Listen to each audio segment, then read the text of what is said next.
Do you want to make money as a salon owner? Take home a profit, take home an income? Hey, I'm Kayla, and I'm the host of the Profitable Salon Owner Podcast. And on with me today is the one and only Jason Everett. Welcome to the show, Jason. What up? Good to be on. I'm excited to be hanging out. It's going to be fun today. I know. It's going to be good. I'm excited to have you because today's topic is profit. And I know that you might know a thing or two about profit. I might have written a book about profit. I don't know. If you were curious, it's funny. I just was talking to somebody, who shall remain nameless because they like to be anonymous, but they text me their profit check every month. And let's just say they got the biggest profit check they've ever had, and it had lots of zeros. And they were like, Jason, I can't share this with anybody else.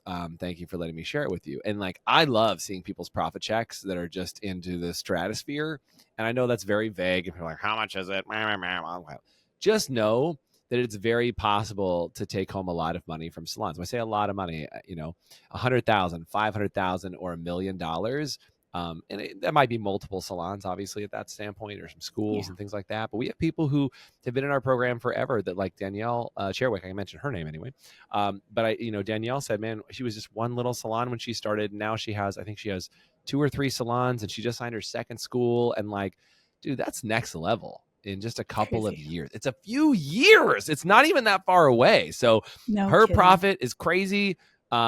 And it's possible, man. It's possible. If you're just one salon right now and you're like, I want to do some big stuff, let's do big stuff. Let's talk about profit, because that's what helps you grow, man. Profit is the fuel of your future. Let's do it. No kidding. I mean, why else do you get in a business without trying to make money?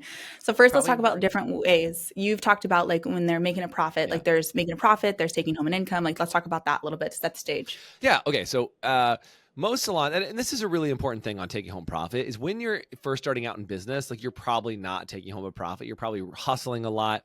You might be taking home some paycheck, but most businesses, even my business, when I started this thing 15, almost 16 years ago now, the beginning of starting this thing, I wasn't taking home mad profit checks in my first 1, 2, 3, even the first 5 years. I really wasn't taking home a very healthy profit check.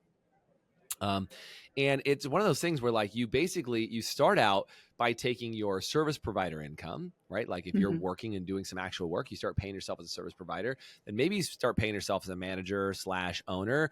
Then you start taking a profit check at some point in the future. And profit really starts to show up in your business, usually in the first couple $100,000, maybe up to the $500,000 a year mark. And I say that is gross revenue. That's when the profit starts to really kick in. And then by the time you hit $1 million, you should have a pretty healthy profit. You should have, it could be 10, could be 20% profit margin on $1 million business. But I know a lot of businesses who are doing 1 million, 2 million, or 3 million that are taking zero profit off the lie that they are reinvesting all their profit back into the growth of their company. And while that might be true, it is a myth and a lie that you tell yourself in most cases. So you've got your behind the chair service provider type income, you've got your owner pay, manager pay, then you have your profit distribution. Then hopefully your other source of income would be something like real estate and other income that you have from the business. But those would be the 4 sources of income, and the third being profit. And profit is defined as the reward for running a business. Employees get paychecks, owners should be taking profit checks, paychecks, but they should be taking a profit check, which is a reward for taking the risk of opening the business in the first place. And that's what we're talking about, is, are you getting rewarded for taking the risk? And if you took a risk in business, type risk in the comments section, because if you're on with us listening to us, I know you can't type in the comment section. You could just yell at your speaker and just say risk. That's fine. You're like, yes, I did. Yeah, all my call to actions. People are like, I can't type in the chat, Jason. Just yell at the speaker. It's fine. Yeah, we'll hear you. Yell at we your know Alexa. You're saying it. She knows all. She's listening to everything. The government will hear you. Anyway, and if you're listening, you're like, no way. And is there a possibility to make those 4 ways of income? Then that's what we're talking about today. So stick around, because we're going to break down what that could look like for you. So Jason, where do people start to begin? So people are opening their salons, say they're only paying themselves behind the chair. Yeah. How do they start to transition and make those adjustments? Yeah, well, what you got to do is you got to start running a healthier operation, and you have to start building team. And I was going to say this, it just kind of came out as you were mentioning that, Kayla, is I wanted to say the government actually wants you to make a profit in your business too, because when you make a profit, they get paid also. So that's a whole other thing. But they really do want you to run a profitable business because they know they can get paid. And a lot of it's well, I don't want to turn a profit because then I have to pay the government. I'm like, well, yeah, but you have to pay yourself too. A business should afford you a lifestyle in the form of the business creates a certain type of lifestyle for you, but then the income that you generate from your business should create a lifestyle that you want as well. And I know I'm on a quick tangent. I promise I'll come back to your question. But I was just on a call and somebody was complaining because they had a tax bill. And they're like, oh my God, Jason, I had a $30,000 tax hiccup. And I don't know about you, Kayla. Like, I don't think anybody wants a $30,000 tax surprise. That's not so good. I don't want any tax surprise. Yeah, but I remember, having a $5,000 tax surprise, $30,000 tax surprise. One year had a $50,000 tax surprise. One year had an $80,000 tax surprise. And it's like, those things are gross. But the reason why I'm bringing that stuff out and I'm bringing that up is that those are good problems. Like, you want to have that type of problem. What a blessing to be able to have people say like, oh my God, I have $1 million business. I don't have any profit. That's a blessing. Just, you have $1 million business. Let's take that. How do you get started? How do you start taking a profit? Well, first and foremost, you have to know what are the services that are the most profitable inside your business. So one of the things we do inside the academy is we do something called a Genesis budget, and it helps you understand, where's your money going? How is it moving? And what is profitable? There was a client we used to work with in the UK, Ben and Lucy Hards. I think that was the last name, Hards. Anyway, Ben and Lucy. So I remember Ben and Lucy. They were awesome. And I remember they were running a promotion for something. They were like, oh, we have to run this special promotion. We do it every year, etc. He had said, well, what do you make on that? And they're like, what do you mean? And he's like, well, what do you make on that promotion that you run that sells out every year? And they're like, I don't know. We've never done the math. Oh. And he's like, well, you should probably do the math. So they did the math, and they found out that on every service they booked, they lost $25. Oh my gosh. So silly gooses. So, I know, right? So, but like, we don't think about things like that, right? It's like, look, Costco can sell hot dogs for $1.50 and lose money, but they know why they're doing it. Okay. You should not be running promotions that you lose money on in most cases. And so what a lot of times happens, and I was just on one of the calls with one of our people in our CEO program, and they were like, hey, we realize that our spa division is more profitable than the salon. So we're adding on to the spa division versus adding more chairs. And so when you start making decisions for profit, profit-minded business owner, which is why we call the book Profitable Salon Owner, is like, make decisions for profit. You change the game of how you play. So instead of like, one of the best things you can do is like create, and this is in Mike Michalowicz's book, Profit First.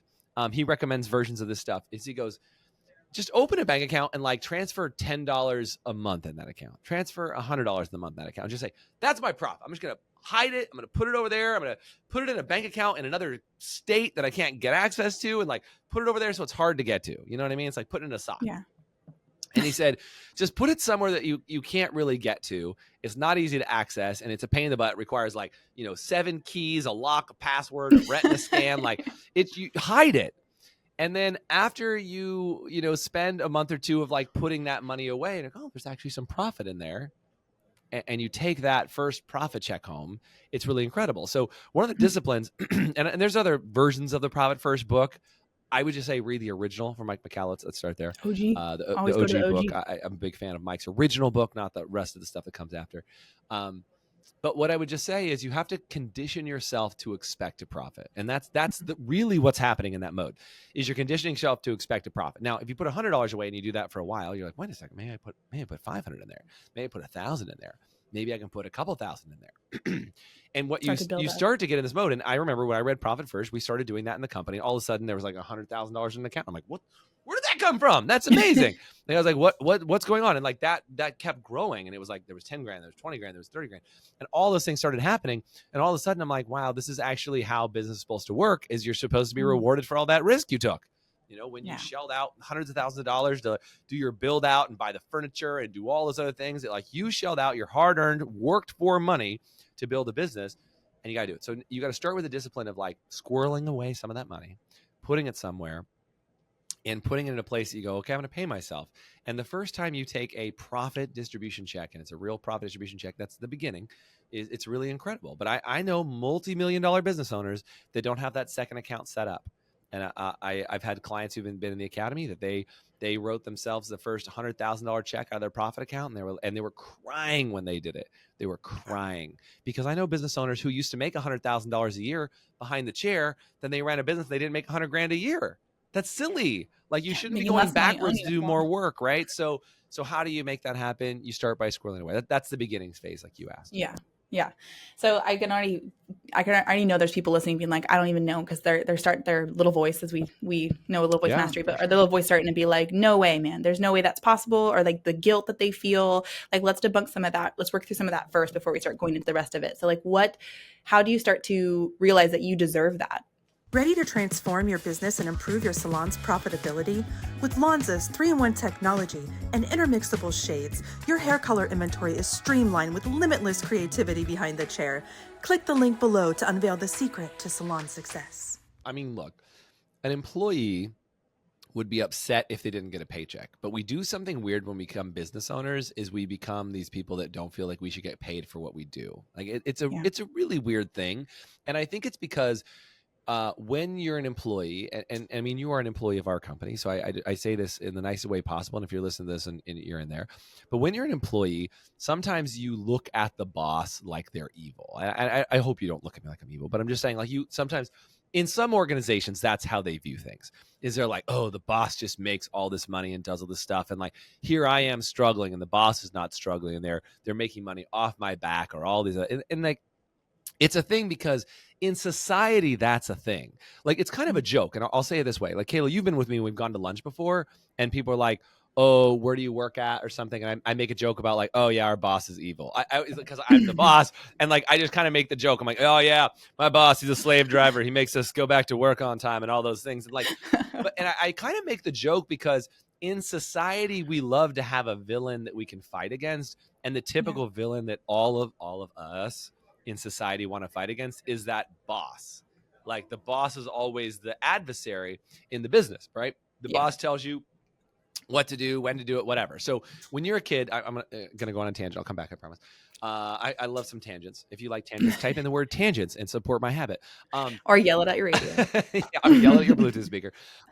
What I was gonna say is like, when you're a kid, you want to fight your parents, and when you grow up, you go to school, and then you fight your teachers, and then when you become an employee, you want to fight your boss. Like, that's just the natural order of things. Or you fight the government. That's the other one you can fight. The government is evil too. We always have to have somebody that we're resisting against. So if the boss is the evil person that does that, when you become a boss, in the beginning, you still have that mindset of, who am I fighting against? Who am I fighting against? And you're still fighting against the boss, but even though you are the boss, so you end up resenting yourself. And the way you get back at yourself for resenting yourself is you don't take a paycheck. And that paycheck comes in the form of profit, right? So that's kind of that way of like punishing yourself, or like, well, I'll be and then you say things like this: I'll be a different kind of boss. I'll pay my people more commission. I'll pay my people more salary. I will do things differently because when I was an employee. Now, I always try and put myself as the quote unquote boss that I've been for 15 plus years. I always try and put myself in a position where I'm working with anybody on the team is like, okay, what was it like when I was in that role? What did I want to do? What did I want to hear? What did I want to be praised with? How did I want my income to go up? What did I want to do? And create models for them to continue to grow their income, and say, like, play within this model, go to town. You want to grow, do this, like, give people a place to go. And dude, I could always be better at that 100%. But I think that we coach people to be better at allowing people to do it. So same for you. You need to be rewarded in the same way in the business. And so step 2 in the process of creating yourself a profit is, number 1, start putting some money in there. Number 2 is make it a percentage. Make it a percentage. Decide you're going to say, I'm going to take 1% profit. 1%. Now, remember, you're paying in your salon, you're probably paying your commission employees, right? They might be paying 40%, 45%, maybe 50%, maybe even a little bit more commission than that. But when you pay that 50% commission, let's just call it for ease of 50%, you're saying, I think as the owner for setting up this whole thing, I'm worth 1%. 1%. Pay yourself 1% commission. Then maybe if you're lucky, get it to 2% commission. Then maybe it's 5% commission. And a good salon owner might be able to get to 10 or 15% commission on all total gross revenue. We've had some salons that have gotten up to 20%, depending on how they're set up and what they're doing and how they're paying themselves. And that's a whole nother conversation for another time. But the idea is you start paying yourself that way and you go, cool, this is why I've put it together. And if I've created a business that I can create jobs for 10, 15, 20, 30, 50 people, like, that does deserve some reward for creating that many jobs for other people, that people are like, hey, I don't have to worry about working somewhere because I get to come to work here. Like, That's how it should feel. And if it's a fun place to work, you shouldn't feel guilty about taking money out of the business. It should feel good. Like, I've created something awesome. I want to get rewarded. I want my employees to be rewarded. As long as we're all rewarded, we do cool work together.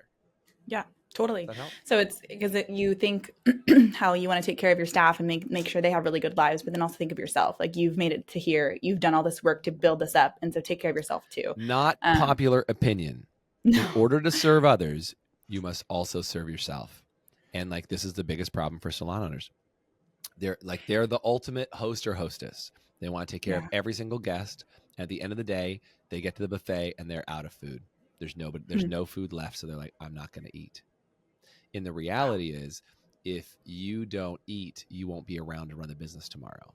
So even though that's hard to say, I'm going to make sure that as the owner, I'm going to eat a plate of food and I'm going to make sure I'm taken care of. What'll happen is everybody else will just take just a little bit less and it's no big deal. But if you let everybody go raid the buffet before you get there, they all go raid the buffet and they're all eating as much as they want and you got nothing. You're not going to go around and like take a little bit off everybody's plate. So it's a weird thing as a leader to say, I'm going to make sure that I grab a plate in advance and hide it. I remember when I got married, we were talking to so many people when we got married and somebody like made us a plate of food because they're like, you're not going to remember to eat. And I our wedding planner, she made us plates and put them in the refrigerator in our hotel room. And she was like, I know it's really hard to eat at your wedding. So we made you a plate and like stuck it away. Oh, that's cool. what we're doing in the owner is we're saying you're going to forget to eat because you're so busy taking care of everybody that we're going to take this plate of food and hide it away for you because you're going to forget to eat. And that's what people do, right? Is like they forget to eat. They forget to take their profit check and they're so worried about everybody else. Like, it's funny that the thing that makes you a business owner is the gift that makes you the business owner is that you're so worried about everybody else, you don't eat. And that, but you won't last that way. You can't have if you didn't eat on your wedding day, it's not going to kill you. But if you don't eat every day, and that becomes months and weeks and years and whatever, and you're struggling with business. Profit, you're like, why do I even own this thing? What's going on? Yeah, I hate myself. totally. I hate this. I hate it. And you become a grumpy human being that nobody wants to be around. And like, nobody wants to be around you when you do that. So, that's why I think profit is a really important piece for you to say it's a reward for running the business that keeps you encouraged and happy to be doing it every day. Yeah, for sure. Well, we're going to take a commercial break. When we come back, we talked about how to earn money as a salon owner. And I'm going to talk about how to build a profitable salon when we come back. So stick with us. Let's do it. Are you ready to increase your retention and revenue and convert website traffic to clients? Then you're ready for Maya. Maya creates better business relationships by pairing the right clients with the right beauty professionals. Use promo code HPSA for your first 2 months free. Visit joinmaya.com to get started. Welcome back to the Profitable Salon Owner Podcast. Jason and I have been talking about profit. We spent the whole first half of the podcast talking about how to earn money as a salon owner in 4 different ways: as a behind the chair, see if I can remember. This is a test. Yeah, fortunately I can fill it in if you forget. Yes. No, okay. Behind the chair. Yep, service provider.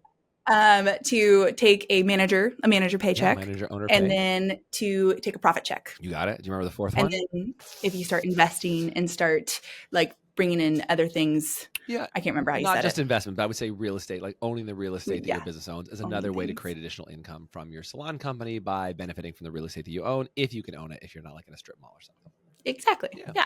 And if your little voice is like, no way, then go back and listen because we had some really good stuff to talk about. No way. That little voice. Good news. That's what we teach. Hang out. We do that stuff. Hang out with us more. Yeah. Yeah. And if you're listening to all this and you're like, I just don't see it, then come hang out with us because we will help you see it. We will get you in a room of 100 salon owners who are doing just that, taking home a profit. And you'll see that it's possible.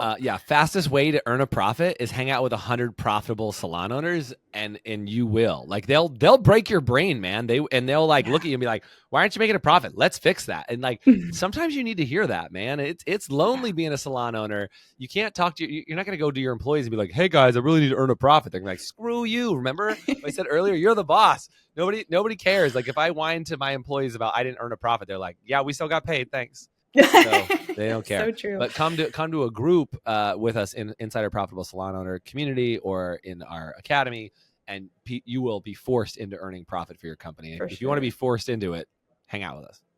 Yeah, exactly. Yeah. And it's like also just seeing what's possible, like just seeing other people, and we talk about our wins all the time is a huge part of what we do. So even seeing what's possible in others also gives you the drive, like, oh, I can do that too. Like whenever I'm like going to do something scary, if I see somebody do it first, I know it's possible and they didn't die. I'm like, oh, I can do that too. So They didn't die off that bridge. I can probably jump it. Yeah. Yeah, All right. it So is now we're going good. to talk about profit in general of like in the salon, how to be a profitable salon where you're not just like churning your money into like you're earning a profit in the salon. Let's talk about that a little bit. So what is some key elements to think about when you're thinking about making a profit as a salon? Yeah, so we already talked about like looking at every service and seeing what's the most profitable. Yeah. Like I think that's a really important thing. But I think really what you should do is you start dividing your business into profit centers.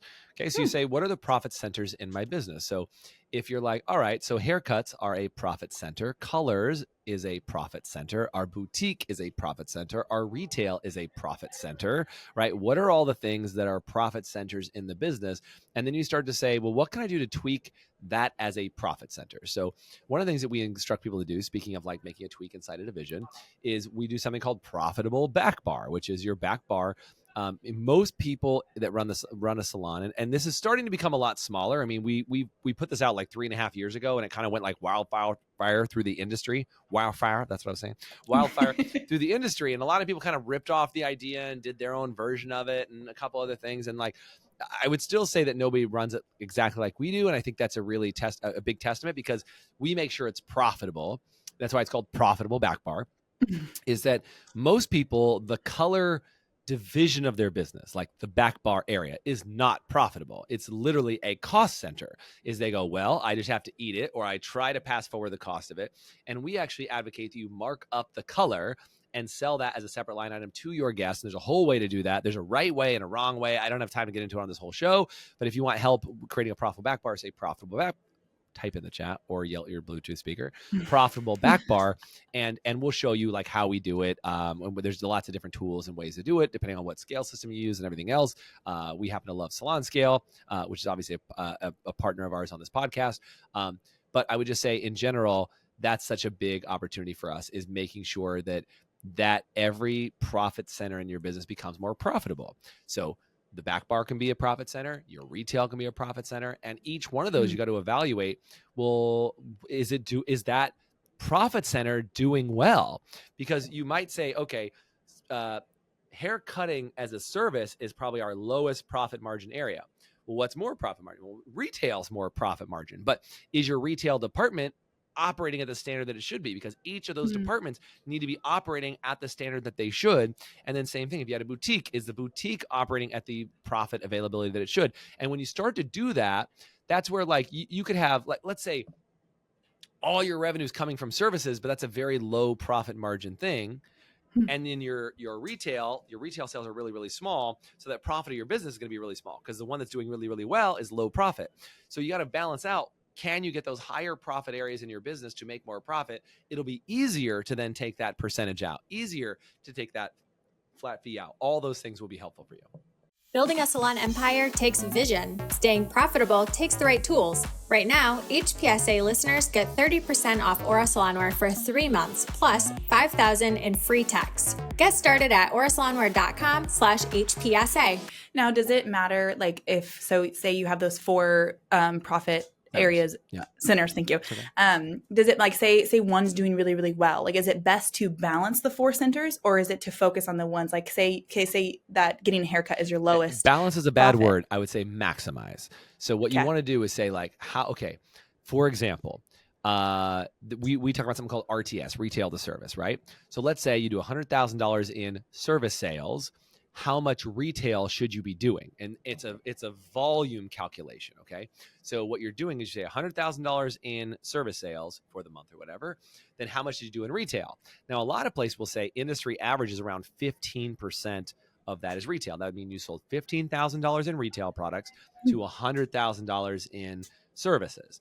And a lot of people would say, cool, that's really good. High five yourself. Well, we have salons inside our academy that sell $30,000 of retail products, double that, $30,000 in retail products for that same $100,000 in service. So when you're in a community like we run inside the academy and you go, wait a second, how come, and this isn't about balance, because I can't say, hey, 100,000 in service and 100,000 in retail. I'm not trying to balance them all. I'm just trying to look at the ratios. So if I can say that 30% of my revenue is coming from that, from retail, and then I have 100% that's coming from 100% of that and 30% of the other. If I look at those two numbers, And I go, okay, that's a pretty good, like I'm maximizing that area.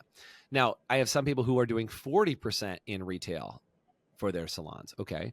So you might go, well, geez, maybe I'm not maximized all the way. I'm only getting part way there. But if you were only doing 15,000 in retail or 15% RTS, or if you're doing 30, you just doubled the amount of maximization you're getting out of that division, right? Yeah. So same thing is like, what percentage should you be doing at the back bar? What percentage should you be doing a boutique? What percentage should you be doing all those different areas? And so what you're starting to do is maximize each area. So it's not really like a balance of like, cool, I got this much profit from this area, this much profit from this area, this much. It's saying like, what are services capable of doing? And that's limited by the number of service providers you have.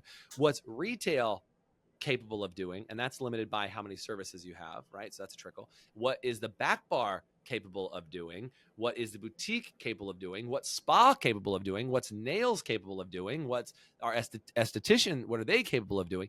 Each of those divisions need to be maximized, not balanced. If that, I would just put that phrase out there.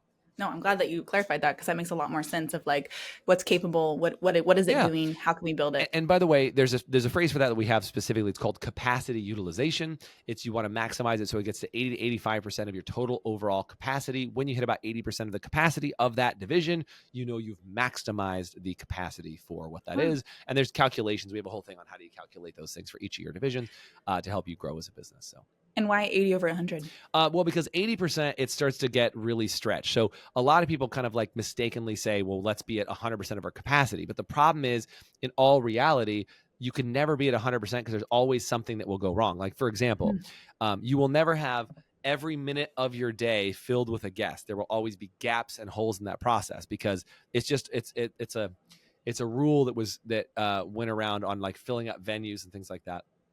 Is that they found that once they got to about 80% capacity, people felt like the venue was full, even though it wasn't, because it feels full. And there's like all these scraggler seats and all these other things in venues. So it's kind of the same framework of like in your salon, is that you will never maximize every moment of it. And people just feel very busy when you're at 80% capacity. It feels very busy. It's really hard to squeeze it out, squeeze out the full 100%. So what I've seen is people, when they're in a business that is at like 90% of their capacity of that division, they're really stressed out and they're like, I don't know, I can't even function. And so that's just a general guideline that's been proven over and over again, that's the best use of capacity, is about 80% of people's capacity. And again, it falls in the 80-20 rule. It's all those things. For sure. And I could imagine, like, even for staff, like when it's that full and everyone's just elbow to elbow, and it's just like can start to affect the culture. Let me ask you, Kayla, when you show up to work every day, from the second you get here to the end of your day, are you always working on exactly work? You have no conversation with other people at work. You never talk about anything that's non-work related. You don't have to go to the bathroom. You never, have a text message that interrupts your time at all, right? You can be at 100% of your full work capacity. That's what I should expect from you. Yeah, every single day, man. I just clearly. every single day. No, that's impossible. No, it's impossible. It's impossible. So, but that's what we're saying is we're looking for 80%. I mean, we know distraction can happen. We know all that stuff's going to happen. We know things are going to come up. We know you're going to be social. We know all those things, which is why I'm looking for 80% capacity, not 100%. You would never work here if you had to be 100% productive every second of the day. If I had a monitor over your shoulder and you had to be at 100% productivity, otherwise you'd be fired, you would hate it here. Opening a new salon or remodeling? Feeling overwhelmed? We've got you.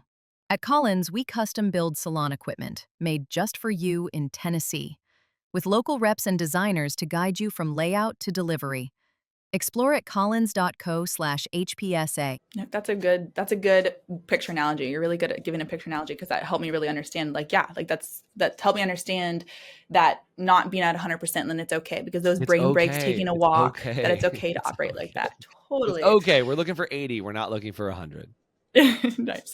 Okay, so we are going to wrap up, but before I went to people who are listening, I know it's a lot, and you're probably like, I kind of get it. Maybe I don't. Maybe you're on fire. Maybe you're not. But what are some key takeaways that people listening can walk away with right now that they can start implementing no matter where they're at? Yeah. So let's recap kind of what we said on today. So number one is create a separate bank account that you can start putting some profit into. And at the beginning, just pick an arbitrary number, start putting it in there, see if you can stomach it, right? This is eating first, basically paying yourself first, putting away that food from the buffet for you. Okay. So put away that food.